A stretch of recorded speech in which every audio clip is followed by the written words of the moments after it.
Assalamualaikum warahmatullahi wabarakatuh. Halo guys, kembali lagi bersama saya Bobby Herian.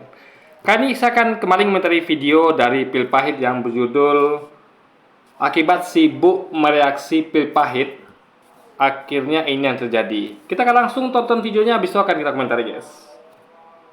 Halo teman-teman, berjumpa lagi dengan saya Brother Phil. Kali ini saya akan tunjukkan seorang YouTuber yang sering sekali mereaksi video saya.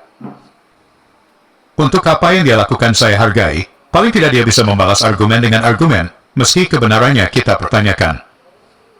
Nah, ini dia ya. Jadi sesatunya yang bikin membahas saya di videonya cuma pil pahit. Saya menunggu, saya suka guys. Saya menunggu justru dari yang lain kayak Luis Prasetyo kah, atau dari siapa, Adit Yuli, atau dari siapa, Tamparagi bahkan gitu kan. Tapi sesatunya pil pahit ini, dan cuma dia yang pernah komentar di channel YouTube saya. Saya seperti dia menghargai saya juga menghargai dia. Jadi gini guys ya. Ini yang namanya tuh adalah semacam perdebatan gitu. Perdebatan yang esensial, yang harus berupa argumentasi gitu. Jadi jangan tapi kita lihat ya, kalau dari thumbnail yang ditampilkan, dia tuh menampilkan saya ketika saya tuh sedang ngelucu gitu. Jadi gini, saya kadang-kadang kan gini, tetap walaupun saya melucu itu ada nilai edukasinya. Saya nggak sembarangan melawak gitu. Jadi ada orang yang bikin konten khusus melawak gitu, memang melawak saja, melucu gitu. Saya tidak, lucu-lucuan yang saya buat itu adalah untuk menyindir, ngerti ya? Karena kadang-kadang kita tuh juga nggak juga, kita tuh perlu suasana segar. Jadi jangan juga terlalu serius gitu kan. Jadi sekali kita butuh humor untuk sindiran gitu kan, untuk mengkritik, untuk mengatakan bahwa sesuatu salah gitu. Jadi ini adalah tetap ada nilai edukasi. Jadi bukan seperti, mohon maaf ya, saya tidak tidak menjelekkan mereka ya, tapi saya bukan tipe pelawak, ngerti nggak maksudnya? Saya bukan pelawak, tapi saya tuh punya rasa humor, dan itu dibuktikan saya itu tidak terus sering melakukan itu, jarang sekali melakukan itu saya guys. Ada, bisa cek semua video YouTube saya itu kebanyakan videonya serius gitu kan. Hanya satu dua di antara, saya udah upload video itu kira-kira ribuan, mungkin satu dua video yang saya ada seperti itu. Itu membuktikan bahwa saya adalah orang yang tetap punya rasa humor, dan tetap menjadikan itu alasan bagi edukasi untuk menyindir atau mengkritik sesuatu yang salah guys, gitu kan. Nah itu yang perlu dipahami. Jadi bukan seperti orang yang memang melawak untuk having fun, enggak. Saya bukan melawak untuk having fun, saya melawak tuh ada nilai edukasinya. Itu harus dipahami lebih pahit gitu kan. Daripada argumen dibalas dengan lapor polisi atau demo. Tapi sepertinya, YouTuber ini terlalu bernafsu mereaksi video saya, dan dia lupa mempelajari kitabnya sendiri. Nah ini, saya sudah khatam Quran ya, saya juga khatam Alkitab, saya sudah pelajari semuanya. Jadi pil pahit perlu tahu ya, kalau dia kan mungkin tahunya dari YouTube saya ya. Saya terangkan ya, saya sudah saya usia sekarang 41 tahun guys ya. Bulan Juli ini usia saya 41 tahun. Nah itu saya sudah belajar tentang perbedaan agama tuh sejak saya ketika saya itu masih SMA mungkin ya, atau bukan SMA sih, lebih tepatnya berapa tahun setelah tamat sekolah, kira-kira tahun 2000-an awal, 2001 2002 gitu guys. Nah itu saya udah, jadi sekarang sudah belajar tentang perbedaan agama, dan sekarang itu sudah berapa tahun itu ya, sudah kurang lebih udah sekitar 13 tahun 14 tahun guys, 13 tahunan lah, 12 tahunan lah gitu kan. Nah bukan, 22 tahunan lah guys, dari 2000-an, 2001 2002 ke 2024 2023, udah 20 tahun lebih guys. Jadi saya bukan orang yang, ya kalau dia tuduh saya adalah dia belum khatam Qurannya, saya sudah belajar lama ya. Bahkan saya kalau belajar tentang Al-Quran itu dari kecil bahkan gitu kan. Jadi saya mungkin paham kalau pil pahit tidak mengenal saya sehingga dia bisa ngomong seperti itu. Tapi kalau dia ngerti, paham siapa saya ya, saya dulu tuh ya, saya tuh dulu dari mimpi waktu itu. Saya cerita sedikit lagi ya. Waktu itu saya mimpi bahwa sebelum itu saya pergumulan mimpi itu seakan-akan kiamat terjadi selama beberapa hari berturut-turut gitu kan. Nah hari ketujuh baru saya mimpi yang membuat saya tuh bangun dengan keringat dingin guys. Keringat dingin, benar-benar keringat dingin. Saya ketakutan gitu. Kenapa? Karena saya merasa saya belum mengkaji tentang sosok Tuhan itu. Saya sama nih dari kecil diajari bahwa Tuhan itu adalah Allah gitu kan. tanpa saya mengkaji tentang Allah itu ya, tapi tidak mengkaji Tuhan-Tuhan lain. Ngerti nggak maksudnya itu? Jadi kayak dari kecil tuh saya tuh belajar tentang mobil Toyota Avanza saja, tapi saya tidak tahu ada mobil lain Daihatsu apalah gitu misalnya, atau mobil merek lain gitu kan. Nah, jadi saya tahunya cuma itu. Sehingga saya gini loh, saya pikir saya gini ya. Saya takut jangan-jangan saya menuangkan Tuhan yang salah gitu. Karena ini kan penting, karena kita tuh kalau untuk mencari kebenaran tuh kita harus mengkaji semuanya, jangan hanya mengkaji satu hal, harus ada perbandingan juga gitu. Misalnya Anda mau, ya kayak kita tahu lah kan, kalau Anda misalnya kalau mau beli HP terbaik atau memiliki mobil terbaik, motor terbaik, itu harus mengadakan penelitian, pengkajian total dan detail, lalu diambil aspek kekurangan kelebihannya, ya, benar salahnya, dan di compare dengan produk lain gitu. Baru Anda bisa tentukan mobil terbaik tahun ini atau HP terbaik tahun ini, kan gitu metodologi. Jadi Anda bisa hanya cuma satu HP, detailkan, teliti, lalu Anda katakan itu terbaik. Nggak bisa. Jangan-jangan ada yang lain terbaik gitu. Ngerti nggak? Anda bilang, HP dia keren nih, mobilnya keren. Rupanya ada mobil lain yang lebih keren gitu. Mobil ini ternyata dibandingkan baru kelihatan mobil ini nggak ada apa-apanya, guys. Nah, itulah metodologi yang saya waktu itu belum lakukan. Nah, maka sejak saya keringat dingin itu ya, karena waktu itu juga saya baru ngeh ada adik teman saya itu yang menuankan sosok bernama Yesus gitu. Saya nggak tahu itu siapa beliau gitu kan. Saya tahunya itu dituhankan gitu. Dan itu waktu itu kan intens adik saya berteman dengan dia gitu. Jadi mereka tuh sering bergurau tentang sosok itu gitu kan. Bercanda gitu kan, gurau biasa lah gitu kan. Nah, jadi saya tuh baru ngeh ternyata ada. Lalu saya lihat, ternyata juga ada yang menuangkan lain, misalnya kayak Buddha Gautama, ada juga yang menuangkan sapi segala macam gitu kan. Aduh, saya harus mengenal tuan-tuan yang dituankan orang ini gitu loh. Makanya saya kaji semuanya guys, saya pelajari semuanya. Nah, saya mulai membaca kitab Alkitab, membaca Quran, baca kitab-kitab lain juga kan. Saya baca semua kitab suci guys ya, hampir semuanya. Bahkan saya ikut grup debat. Situ saya belajar. Kan di situ kan, dan kebetulan saya bukan hanya mengikuti, tapi saya juga terjun di situ. Saya ikut sebagai orang yang ikut berdebat gitu, sehingga saya tuh tertantang untuk menjawab pertanyaan gitu. Jadi saya tuh kan ketika kita kita berdebat itu kan kita diajukan pertanyaan, nah itu membuat kita terpacu untuk belajar. Karena kalau kita salah kasih jawaban, pertama kita akan diketawain, harga diri kita hilang, kehormatan kita hilang. Kenapa? Karena kita tuh jawabnya nggak asal gitu jawabnya. Jadi harus tepat jawabannya. Makanya saya belajar. Saya baca, saya cari dalil gitu kan. Saya artikan dengan pemahaman bahasa yang benar dan pakai logika. Maka di situ saya mulai menghafal ayat satu demi satu. Mulai mengerti, oh ternyata begini rupanya. Oh ternyata begini. Nah, setiap di waktu saya makin meyakini justru bahwa agama Islam yang benar gitu. Jadi saya bukan anak kemarin sore asal diketahui PPI. Jadi rekam jejak saya di dunia perdebatan sudah sangat luar biasa gitu. Udah bukan luar biasa juga, saya sudah cukup panjang gitu kan. Jadi kalau dia nuduh saya belum khatam ayat Quran sendiri ya, saya bahkan kalau lihat dia channel YouTube saya tuh saya sering komentari orang-orang yang nuduh Quran umat Islam tuh katanya begini-begini. Ada yang nuduh bahwa umat Islam tuh ternyata masuk neraka menurut Quran, itu saya bantah gitu. Juga tentang pindah pada Nabi saya bantah juga gitu kan. Meskipun mereka pakai dalil Quran atau hadis, saya bantah gitu guys. Jadi konten saja bukan hanya bahas tentang mereka ini para kristolog, tapi juga membahas tentang tuduhan yang tidak berdasar, atau tuduhan yang fitnah terhadap Quran dan hadis dan tentang syariat Islam gitu kan. Itu sering saya bahas. Itu yang tidak diketahui oleh Phil Pahit. Makanya jadi mungkin dia karena baru-baru ini mungkin melihat channel saya mungkin ya. Coba dia lihat dari lama gitu.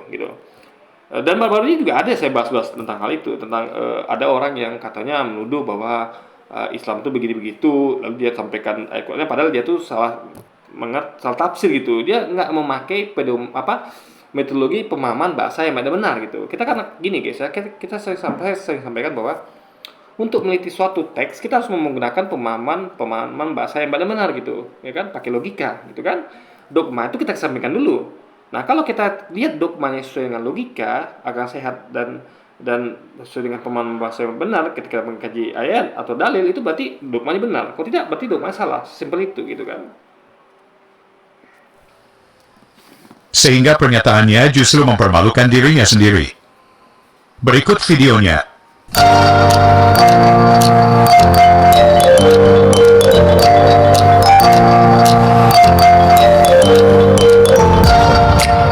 Jadi dosa adalah pelanggaran atas hukum. Ya iyalah, semua perbuatan salah itu dosa. Harus hukum Allah. Jadi Allah itu membuat peraturan, larangan. Kalau kita langgar, kita berdosa. Apa akibat ketika seseorang melanggar hukum? Apakah ada hukuman bagi si pelanggar? Tentu saja ada. Roma 6 ayat 23. Sebab upah dosa ialah maut. Tetapi karunia Allah ialah hidup yang kekal dalam.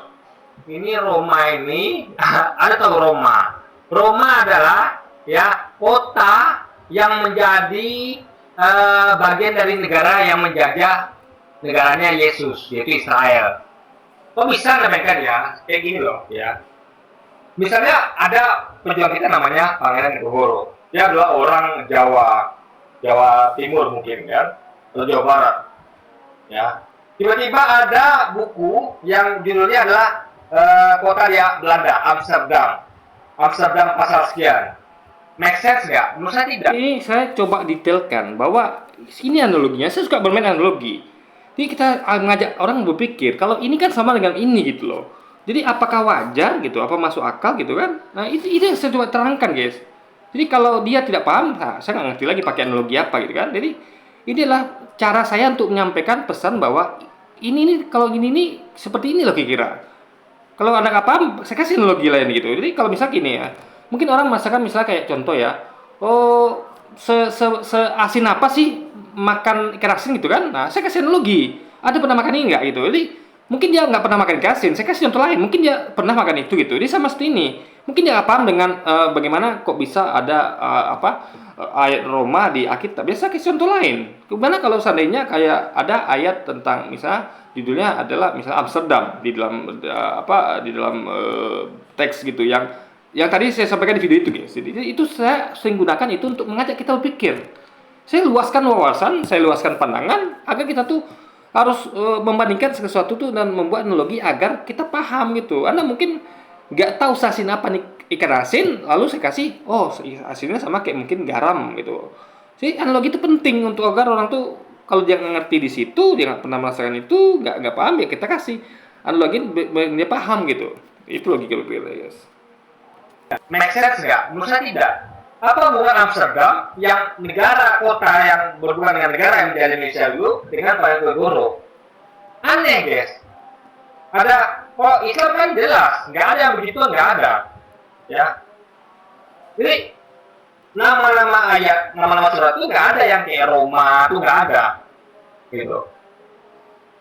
Jadi sebenarnya agama ini dari Israel atau dari Romawi gitu, aneh. Dan kan Romawi itu adalah penyembah pagan, ya. Belum mereka mengalami Kristen, mereka adalah penyembah pagan, gitu. Jadi ini aneh sekali guys, gitu. Lalu Kita sudah saksikan bersama bagaimana sang YouTuber mereaksi salah satu video saya yang menanggapi konsep keselamatan dalam Islam dan Kristen yang disalahpahami oleh Don Ditan. Lalu saya mengutip Roma 6 ayat 23. Sebab upah dosa ialah maut. Tetapi karunia Allah ialah hidup yang kekal dalam Kristus. Ya, itu kan berarti bukan kata-kata Yesus. Saya sering sampaikan bahwa kita harus mendengarkan seseorang yang merupakan resmi, official, yaitu Yesus itu sendiri. Kalau ada orang lain menyampaikan itu harus sesuai dengan Yesus pernah sampaikan. Atau dia tuh mengulang mengutip yang Yesus sampaikan. Nggak boleh yang tidak pernah Yesus sampaikan. Itu masalahnya guys, yang harus dipahami. Kristus Yesus, Tuhan kita. Lalu sang YouTuber ini heran, kok bisa kitab suci Kristen menggunakan nama kota dari kerajaan yang menjajah orang Yahudi? Kemudian dia mengatakan dalam Islam tidak ada demikian, katanya. Itulah yang saya tadi katakan. Terlalu bernafsu mengkritik kitab suci orang lain, tapi dia tidak berkaca pada kitab sucinya sendiri. Mari kita buktikan, dalam Al-Quran, apakah tidak ada nama surah berdasarkan nama kerajaan yang juga menjadi musuh dari Islam? Menariknya nama surahnya adalah Ar-Rum. Ar-Rum atau bangsa Romawi adalah surah ke-30 dalam Al-Quran. Surah ini... Nah, ini bedanya. Ini ya, ketika nama surahnya Ar-Rum, itu bukan, ibaratnya bukan, kalau kita lihat Roma, itu kan berarti, yang dibahas itu bukan kritik terhadap Roma, ngerti nggak maksudnya? Jadi, kalau kita Quran, itu makanya bedanya ya antara Al-Quran dengan Alkitab. Kita ya, yang saya maksud itu adalah yang ibarat ini loh. kisahnya itu sumber dari Amsterdam, ngerti ya? Dari Roma. Jadi Roma itu menjadi dasar nama surat yang mana merupakan turunan isinya itu adalah merupakan kata-kata yang di backup Roma, ngerti nggak maksudnya? Jadi seakan-akan Romawi itu yang berbicara, ngerti nggak? Orang yang disupport oleh Romawi itu berbicara gitu loh, ngerti nggak maksudnya? Jadi Roma itu semacam backupnya gitu. Tapi kalau ini kan tidak. Ketika Arum itu mengkritik bangsa Romawi, ngerti ya maksudnya? Ya. Jadi justru gini, misal gini, contoh gini ya, misalnya kayak saya terangkan ya, ini pakai biar ngerti ya, jadi biar ngerti maksud saya gini. Berarti pilihan ngerti. Jadi gini misalnya, misalnya tadi itu saya sampaikan di video saya yang itu bahwa kalau mereka kan Amsterdam ini membahas tentang tentang Panjenengan dan ajarannya, ngerti ya maksudnya? Bahwa Panjenengan gini kan cocok karena mereka penjajah, ngerti nggak maksudnya? Mereka nggak cocok membahas ajaran dari Panjenengan seperti Roma ini kan dibahas di surat Roma di akhir ini kan membahas tentang ajaran Yesus gitu. Bahwa Yesus begini itu kan nggak cocok. Sama kayak Amsterdam atau penjajah itu membahas tentang ajaran Panjenengan kan nggak cocok. Mereka saja menganggap Panjenengan adalah penjahat gitu kan. Nah, kalau dalam Al-Quran itu nggak seperti itu, tapi justru mengkritik Romawi gitu, ngerti nggak maksudnya? Jadi sama kayak misalnya kayak kita lihat ya, misalnya kayak jadi sudut pandangnya bukan sudut pandang, ingat sekali lagi ya, surat Ar-Rum itu adalah perkataan Nabi. Di situ Nabi menyampaikan firman Tuhan, firman Allah yang mengkritik bangsa Romawi yang telah melakukan banyak kezaliman di masa lalu, guys. Jadi gini loh ya, pendapat ini resmi official dari Nabi Muhammad. Kalau mereka kan tidak, ya dari orang-orang yang terafiliasi dengan Roma itu sendiri gitu kan. Nah, yang kedua ini adalah membahas justru mengkritik dari eksistensi penjajah itu, yang dulunya Romawi ini adalah penjajah Israel, mengkritik gitu. Jadi semacam kayak justru ini judulnya itu adalah Amsterdam itu untuk mengkritik Amsterdam. Kenapa menjadi Indonesia gitu loh, ngerti nggak maksudnya? Amsterdam Belanda lah yang menjadi Indonesia. Jadi esensinya beda, ngerti nggak? Yang saya maksud adalah esensi. Nama surat itu dihubungkan dengan esensi, bukannya nama surat belaka, kan esensinya beda. Yang satu esensinya adalah dia Roma ini menceritakan tentang ajaran dari Yesus, ya, bahwa Yesus itu begini begitu. Itu masalahnya situ, kok bisa kita percaya pada orang Belanda yang bikin surat namanya Amsterdam misalnya bahas tentang Panjenengan, kita nggak bisa percaya karena mereka penjajah. Tentu mereka akan menceritakan hal jelek atau salah tentang Panjenengan. Yang kita itu sumber dari orang kita. Yang menceritakan itu siapa yang menceritakan itu? Itu orang-orang yang berafiliasi dengan Roma gitu. Bukan langsung Yesus yang ngomong, guys. Tapi kalau di Ar-Rum ya, yang dulunya adalah bangsa Romawi, ini yang ngomong adalah Nabi Muhammad. Alias langsung Panjenengan yang ngomong langsung, guys. Jadi Panjenengan tuh membuat surat yang berjudul Amsterdam. Isinya apa? Mengkritik Amsterdam. Kenapa Anda bangsa Belanda adalah penjajah Indonesia? Nah, kita percaya apa tidak? Percaya, karena ini ngomong adalah Panjenengan, official resmi. Itu poinnya. Jadi kalau Alkitab yang ngomong itu adalah orang-orang yang berafiliasi dengan Roma, penjajah Belanda misalnya, penjajah ya menjadi Indonesia. Kalau ini yang ngomong di Al-Qur'an adalah orang-orang justru langsung yang pengen langsung ngomong gitu, dan dia mengkritik penjajah Belanda. Itu bedanya, guys, sangat lebih pahit. Jadi bukan masalah nama suratnya adalah Roma saja yang saya maksud, esensinya itu loh. Itu sih Pak. Makanya dia terus nonton video saya lengkap dan memahami. Jangan setengah-setengah. Jadi kan dia kan potong video saya itu kan. Kalau saya kan tidak, saya komentari videonya utuh, guys. Itulah namanya kita tuh perlu melihat dalam kacamata luas, bukan sepotong-sepotong, guys. Itu akhirnya dia jadi sesat gitu. Makanya tapi lumayan lah. Yang penting dia ada komunikasi, meskipun komunikasinya tidak. Jadi ada dua tadi poinnya ya. Yang pertama dia tidak tahu siapa saya, ya kan? Dia nuduh saya bahkan nggak kata akun saya gitu, dengannya menunjukkan bahwa ada loh di Quran ini surat namanya Ar-Rum. Itu esensinya bagaimana dulu? Esensinya adalah Pangeran Penggoro itu sedang ngomong mengkritik tentang penjajah Belanda. Kalau dia kitab dia adalah orang Belanda ngomong tentang siapa itu Pangeran Diponegoro. Makanya Anda langsung ngerti dua hal ini. Ini mana yang benar? Tentu yang benar adalah ketika Pangeran Diponegoro mengkritik penjajah Belanda. Bukan penjajah Belanda tuh cerita yang tidak tentang Pangeran Diponegoro, guys. Gitu loh logika pikirnya kan. Surah ini terdiri atas 60 ayat dan termasuk golongan surah-surah Makkiyah. Surah ini diturunkan sesudah surah Al-Insyiqaq. Salah satu perang yang terkenal antara Muhammad dan kerajaan Romawi adalah Perang Tabuk. Perang Tabuk. Nah, ini diceritakan kebenaran di situ, firman Tuhan yang disampaikan oleh Nabi Muhammad. Jadi sama kayak misalnya kita menceritakan tentang bagaimana perjuangan pahlawan kita melawan penjajah Belanda. Jadi perspektifnya adalah pada sisi pejuang kita, bukan pada sisi Belandanya. Tapi kalau mereka tidak gitu, ngerti nggak maksudnya? Mereka, jadi Anda percaya pada penjajah Belanda atau percaya pada Pangeran Diponegoro, itu intinya, guys. Ngerti ya maksudnya? Jadi kalau di Alkitab itu yang bicara itulah orang-orang yang berafiliasi dengan penjajah Roma. Beda dengan Quran. Jadi Quran itu justru yang menyampaikan bukan hanya orang yang berafiliasi, bukan itu, tapi justru dari Pangeran Diponegoro itu sendiri, guys. Perang Tabuk adalah salah satu perang yang terjadi pada masa Rasulullah SAW. Perang ini melibatkan kaum muslimin dan bangsa Romawi. Latar belakang terjadinya Perang Tabuk adalah keinginan Rasulullah SAW untuk menyerang Romawi sebagai kekuatan militer terbesar di muka bumi pada waktu itu. Romawi waktu itu, ingat, negara penjajah. Ingat, Romawi itu bukan hanya kekuatan militer terbesar, tapi juga negara penjajah. Sama kayak Belanda dan Portugis, Inggris. Jadi mereka tuh memang kerjanya menjajah, guys. Ngerti ya poinnya? Sehingga kalau tidak kita serang mereka akan menjajah kita. Lambat laun mereka menjajah kita, gitu. Jadi mereka terus dikurangi kekuatannya, ngerti nggak? Ini masalah waktu itu zaman ekspansi, ngerti ya? Bukan kayak zaman sekarang, zaman damai. Sehingga menyerang Romawi dalam rangka untuk melumpuhkan kekuatan Romawi, sehingga mereka itu tidak bisa lagi menjajah, guys. Nah, kalau Rasul lahir lebih cepat, insya Allah itu negara kelompok Yesus terbebas dari penjajahan Romawi itu. Tapi saya memang takdir ya. Rasulullah tuh lahirnya belakangan.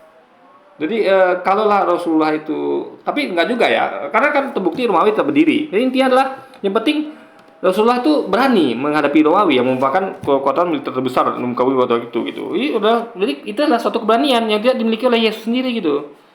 Jadi Yesusnya nggak berani, bukan cuma nggak berani ya. Memang dia tidak memiliki kemampuan itu. Kalau Tuhan memberikan kemampuan oleh Muhammad untuk menantang hegemoni Romawi dalam menjajah dunia waktu itu, guys. Nah, jadi kemampuan itu diberikan kepada Yesus sebagai seorang nabi yang lain yang diutus sebelum Nabi Muhammad, guys. Menyebarkan agama Islam. Jadi untuk sang YouTuber, daripada kamu habis waktu mereaksi video saya, mending kamu gunakan waktumu untuk belajar Quran dengan baik.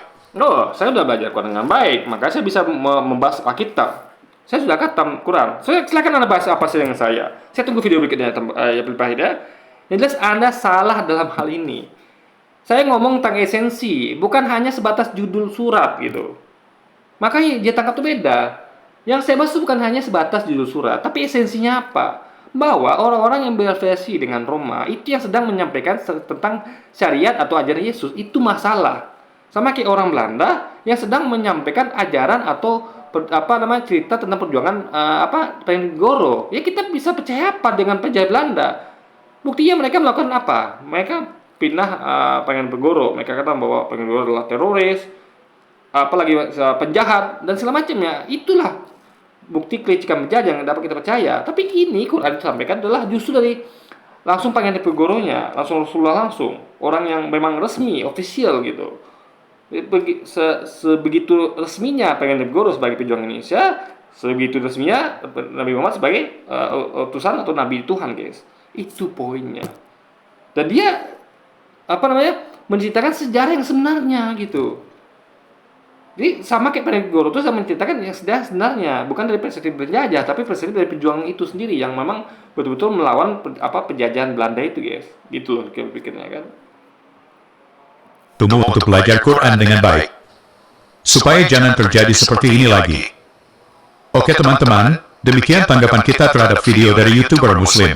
Aduh, ternyata pendek banget videonya gitu kan. Jadi yang saya kurang suka ditambah lagi, dia videonya pendek. Memang saya dari segi mungkin saya suka juga. Kenapa saya nggak perlu panjang-panjang mengomentarinya. Tapi kenapa kok setengah video itu adalah ulang-ulang guys? Apa dia ini kurang kreatif atau bagaimana gitu kan?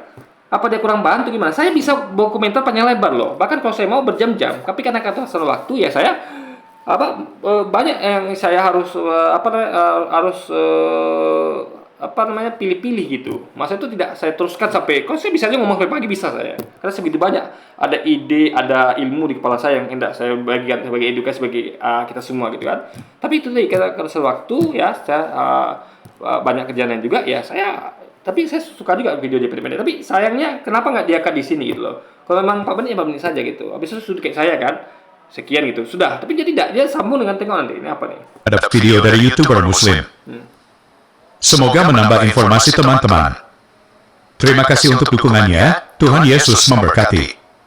Roh Kudus melarang. Kan? Itu terus. Jadi kenapa ya?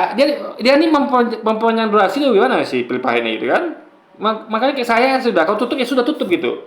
Kenapa ditampilkan video pengulangan gitu dan ini apa orang yang saya malas nonton gitu guys. Jadi ya sudah kalau gitu ya. Yang penting dia tidak mengerti siapa saya, tidak paham siapa saya dan tapi syukurlah saya bisa menyampaikan di sini biar dia tahu siapa saya gitu. Biar dia tidak anggap remeh gitu kan dan suka merendahkan orang seakan-akan saya itu tidak paham kitab saya sendiri. Silakan Anda. Saya sering komentar orang yang sedang membahas kitab saya gitu, yang salah dalam hal menafsirkan kitab saya gitu. Sering itu saya sampaikan gitu. Cuman dia apa sudah nonton itu apa belum gitu kan. Nah, apalagi bahasa kitab dia harus lebih sering lagi gitu. Jadi intinya adalah saya sudah bahas keduanya. Anda saja yang kurang penting pil pahit gitu kan. Maka tonton tuh channel video YouTube saya itu yang 2000-an video itu ada tonton gitu. Cuma saya buat ribuan video kalau ada tidak pernah nonton gitu. Ada mungkin nonton 1 2. Saya saja hampir video ada semua saya nonton gitu loh. Bukan saya tonton saja, saya reaction kan, maka saya tahu betul saya pandai. Tapi Anda tidak tahu siapa saya gitu. Jadi isi kepala Anda itu saya bedah. Jadi isi kepala pil pahit, Louis Prasetyo, Tamparagi, di Juli itu saya bedah. Dengan cara apa? Dengan saya tonton dan komentari videonya. Dan video saya lebih banyak pada video mereka. Dan satunya yang komentari itu cuma pil pahit, itu pun cuma 1 video saja gitu. Dan 1 video itu pun dipotong dia gitu, nggak utuh, nggak full.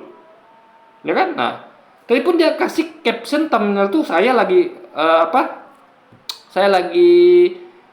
menyindir seseorang atau sesuatu pemikiran yang salah dengan cara lucu-lucuan. Dan itu adalah bukti saya punya rasa humor. Sebagai manusia normal punya rasa humor dan itu ada nilai edukasinya juga. Dia nggak sembarangan gitu. Jadi bukan sama kayak kebanyakan pelawak yang hanya having fun tanpa esensi. Dia punya esensi guys. Jadi apapun itu isi komentar saya ada edukasi gitu, nggak sembarangan ngelawak, ngelucu guys. Itu yang tidak pahami gitu. Jadi dia nggak ngerti bedanya antara ngelawak, ngelucu dalam memberikan edukasi dengan melawak asal ngelawak gitu, asal having fun saja tanpa meaning, tanpa arti. Nggak ngerti dia bedakan gitu guys. Itulah kacaunya pil pahit ini kan. Tapi syukur ya, saya tunggu ya pil pahit ya komentar video saya berikutnya gitu kan. Jadi saya tuh bisa bantah dia gitu. Jadi dia itu tidak pernah bisa membantah saya. Jadi coba bayangkan ya. Sebanyak itu saya bantah komentar dia ya, dan dia tidak mampu membalas gitu kan. Bahkan komentarnya juga di beberapa biji itu di kolom komentar saya juga saya bantah. Dia nggak mampu bantah guys. Jadi coba-coba buat video juga saya bantah gitu. Jadi skor akhir saya lawan pil pahit ini sudah banyak sekali. Udah berapa ratus kosong mungkin atau puluh kosong gitu kan. Karena gini dia nggak mampu membantah guys. Ngerti nggak maksudnya? Nggak mampu dia bantah gitu. Saya justru ketika ada orang ya, saya sering tuh ketika ada orang komentari saya atau buat bakal video tentang saya, contohnya itu akun Bagari kita tuh saya komentari, saya luangkan waktu saya gitu. Jadi saya tidak jadi justru ini kesempatan saya untuk menjawab, untuk mengklarifikasi bahwa Anda tuh salah gitu, Anda kenal siapa saya. Orang ini kan biasanya dulu tuh, oh kamu nggak khatam Quran, oh kamu tuh adalah gini gitu. Pak saya buktikan, saya bantah semuanya gitu kan. Nah itu jadi kita tuh menurut saya tuh untuk sebelum saya membahas orang lain, saya harus bersih dulu, ngerti nggak? Jadi ketika ada tuduhan terhadap saya harus saya dulu. Jadi sebelum saya bisa komentari orang, saya harus bersih dulu, ngerti? Jangan saya komentari orang terus saya dijudge macam-macam, ngerti nggak? Oh kamu nih bodoh, kamu nih bego, kamu nih tweet. Jadi saya bantah dulu itu, sehingga orang tahu bahwa saya bersih, ngerti ya? Jadi orang tuh ngerti bahwa saya tuh qualified, saya tuh punya memang punya ilmu dan bukan sombong ya. Maksudnya tuh saya terangkan bahwa saya tidak sebodoh itu. Saya tidak orang seperti yang Anda kira gitu. Saya bukan orang yang seperti yang Anda duga gitu loh. Makanya saya bersih dulu. Saya kira penting bagi kita untuk membela diri itu penting, guys. Itu nomor satu bagi saya, membela diri gitu. Sehingga dengan begitu saya bisa ibaratnya kayak bola itu ya. Kita tuh jangan sampai gawang kita kebobolan. Kita sibuk nyerang orang meskipun gol-gol tapi gol kita kebobolan. Sehingga orang nggak bilang gitu, pertahanannya lemah gitu kan. Saya nggak mau begitu.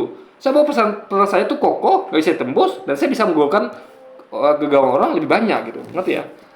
Jadi saya pengen skor 10-0, 100-0, 1000-0. Saya nggak mau skor 10-9, 10 apalagi 10-20, nggak mau saya, guys.